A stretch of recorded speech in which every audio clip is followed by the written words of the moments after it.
Menis, what is jealousy? That's the easiest question. Jealousy is comparing yourself with somebody else. That's all. And why do you compare yourself with somebody else? Because I don't feel good about me, so I look at somebody else and I want to be better than them, so I compare myself with them and try to prove to people I am better than them because I didn't feel good about me. As simple as that. I don't think it's enough. Are you sure it's enough? Absolutely. Why would you compare yourself with somebody else? If you truly love a person, yes, you don't even feel jealous at all. You will. The moment I'm jealous, I question loving this person.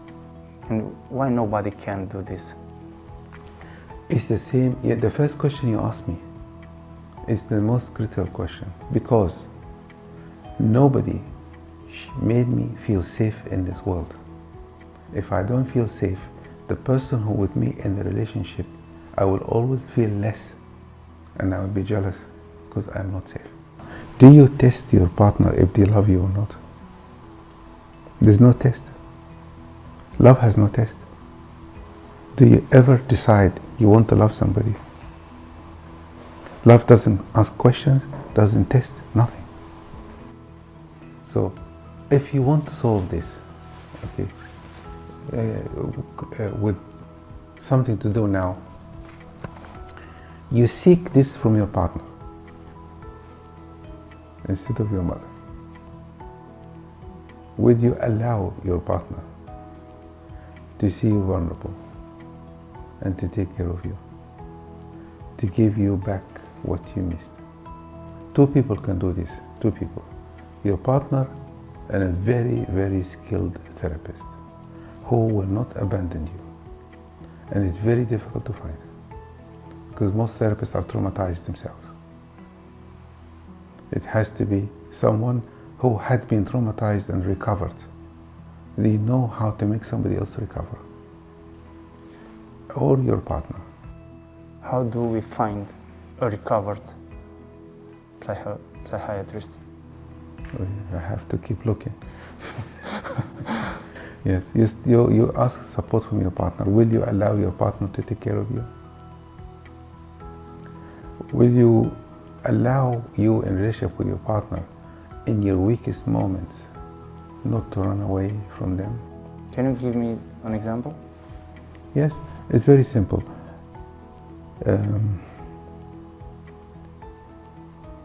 What happens when you feel very vulnerable and weak? What do you do? I'm trying to be stronger. Okay, when it happens again, you go to your partners and tell them, I feel very weak. Can you hold me? If you become strong, yes, you will. This is the defense you have that's stopping you from healing. Because in our childhood, the moment when we're vulnerable, this moment, we need another person to come and to be in our presence, yes, in these critical moments when we're extremely vulnerable, and to teach us this world is safe. And this happened when the brain is developing. And if this person is present there with you, yes, your brain will actually develop a system that I am safe here. If this person is not around, is not holding you, is not taking care of you, you will do it by yourself, like you're doing now. So when you become vulnerable again later, when you're older, you don't have the system. There is somebody there near you, yeah, can actually take care of you. So you become very strong. The strength you have is actually your defense mechanism. Would you allow your partner to see you very weak? Ask him to stay with you and be next to you. Would you be able to do this? Okay, don't say anything. When you're vulnerable, sit next to your partner and look at them. Can you just look at them? They will know. They will know. Without even saying anything. Can you even sit 5 minutes without doing something for them? Is that possible? What I'm saying to you, this is not the best way, because the best way happens without words. You need a lot of work. But this is what you can do at the moment. Would you be able to go towards your partner, not away from them? Let's say it this way. Can you do that? I can try this. Not once or twice. As many times as possible. This means the repetition is the key. Yes. This is a method, by repetition. Yes. One of the challenges we have now, and I have with many people when I work with them, is they keep thinking of a way to do it. The relationship, to me, is the only place we heal. It's the only area we can heal. Or the proper, deep, long-term therapy, as I told you before. So, can you work with your partner together to make her feel safe and make her make you feel safe? It's two ways. When she's down, you take care of her. When she's up, you also take care of her to celebrate how good she feels, and the other way around. Now, if you, which one are you going to start first? It looks like a theory. It Yes. sounds very good, Yes, but it's not easy. I agree, it's a theory, yes, a theory. But this is what you want. This is what you want to hear. Because this is what you want to hear now. If you work on yourself, you can manage all this. It will happen naturally. I just remember something important because of our conversation. All our problems in this life related to another person. Only in relationship we are exposed. What happened between you and your mother, it's playing itself out in your relationship now. The same thing, exactly the same. The fear of disconnection, neglect, abandon, whatever has happened before is happening again. So what do you need to do? You need to go to the source. And there is no way you can do something and something will happen. There's no way. Because this is another dimension. Dimension we're looking at, we need to go to these places that you cannot touch anymore and go back and heal them again. And that needs a lot of skills. The short-term work is what I told you to do with your partner now. But the long-term work is a different kind of work with a proper therapy work. Do we see our mothers in our partners? It's not, you could say that, but I can say it in a different way. You see the effect of your mother on you, and it plays out with your partner. You see the effect it had on you. Exactly what I said about your father. It has an effect on you. Your father is not the issue anymore. Your mother is not the issue anymore. But the effect she had on you, you have a reaction inside of you. I use this metaphor. The war is over, but the soldiers are still fighting. The war with your parents is finished, but inside of you, somebody is still fighting the war that's over. And you need to talk to these soldiers and tell them the war is finished. But in order for the soldier to know the war is finished, you may have to go back to the war again and tell them, okay, look, now we're finishing it together.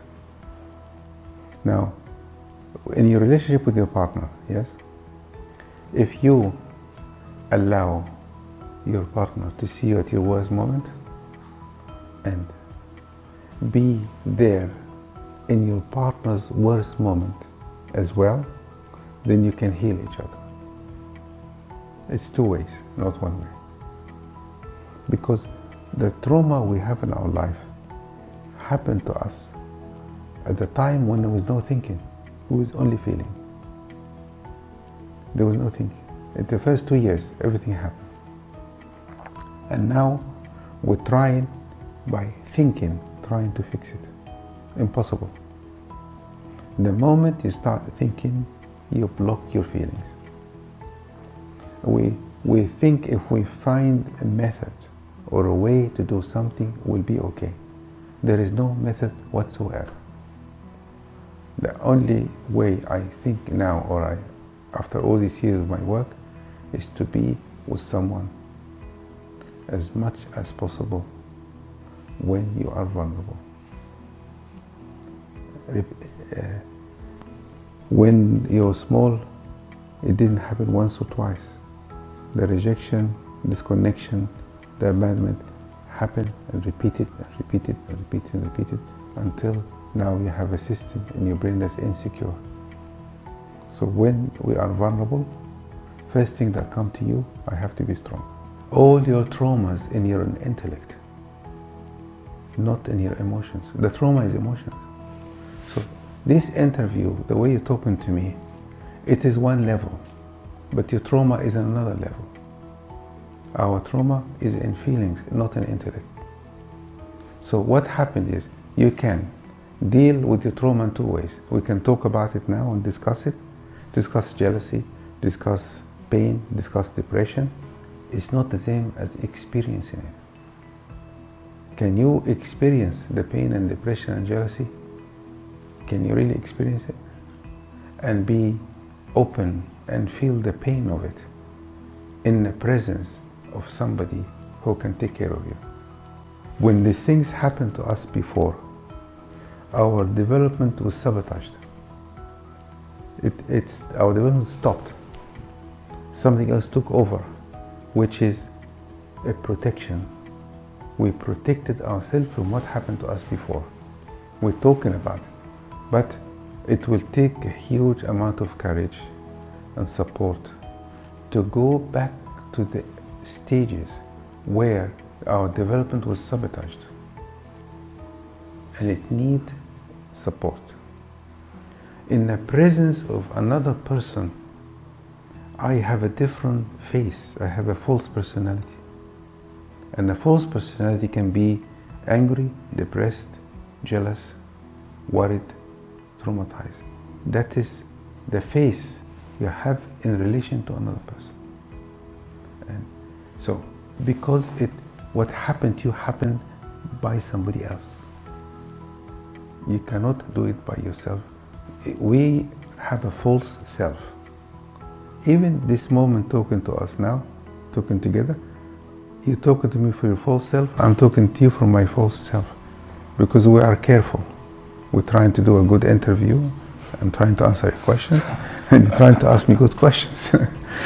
but there's another world going on between us. Another world. Why are you trying to make a good interview? I don't know. For me, for the others, for everybody. For your false self.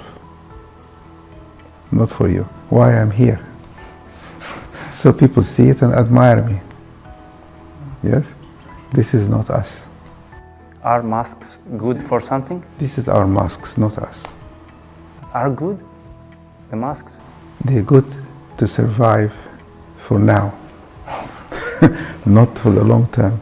These masks will collect as much money and admiration in the world, but will never be truly happy. Menis, what is the most common fear worldwide?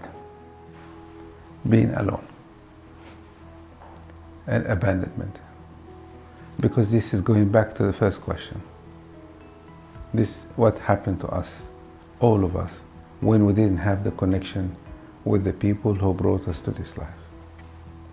And this is in the back of our mind. Not everybody is so conscious of it. So we try so hard to compensate for this, but we know, I have this saying that you can't have enough of what you don't really need. So we're trying to get other things, but this is not what we need. So that fear is always there in all of us. I think personally, the biggest disease we have in the world is this. More than cancer, more than anything else, is being alone. What is your biggest fear? The same like everybody else, of being alone too. Nobody's above this.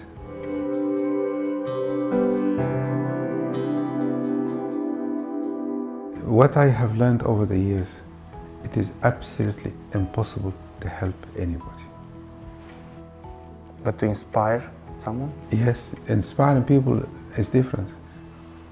When people see you successful and happy, this is the best help to give to people. This is very difficult because we are in a culture now and everybody obsessed trying to help somebody else. We're doing this because we're trying to compensate of what we have inside that we cannot fix. My job is very sensitive, very difficult. I cannot help anybody. And when people come to the courses and hear this from me, they get very scared because they come and thinking I'll help them. I'm not going to help anybody. I cannot. I don't have that power to help anybody.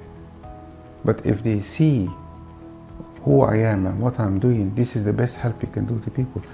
What I'm saying to you now is the most important message the parents need to hear. I will remind you of a line Gandhi always used to say.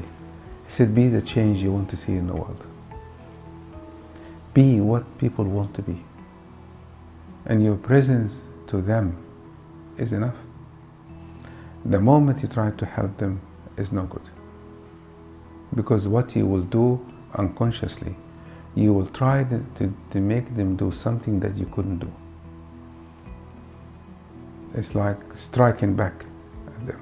You're trying to compensate for what you cannot do. The only way to help anybody is to be an example for them.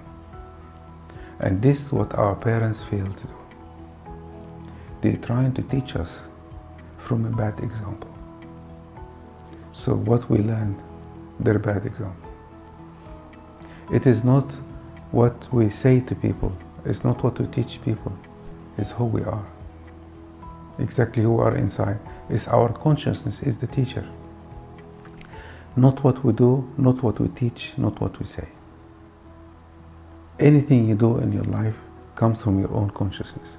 Whether you cook, you drive, you're a doctor, you're an engineer, if the consciousness is clear, it comes through your work by itself without making people do anything.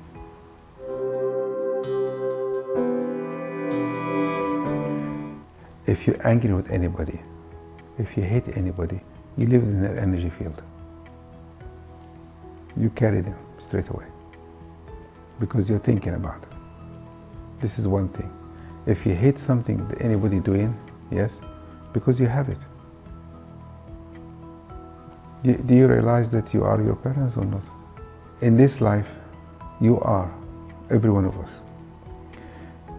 trapped, haunted by everything we hate and everything we love. If you hate anything, it will never leave you alone. If you want anything, it will never leave you alone. You see what I mean? All enemies are the same. Everywhere in the world, all the neighboring countries fight because they are the same. So what you hate about your father, yes, he's already taught you this and you don't like it.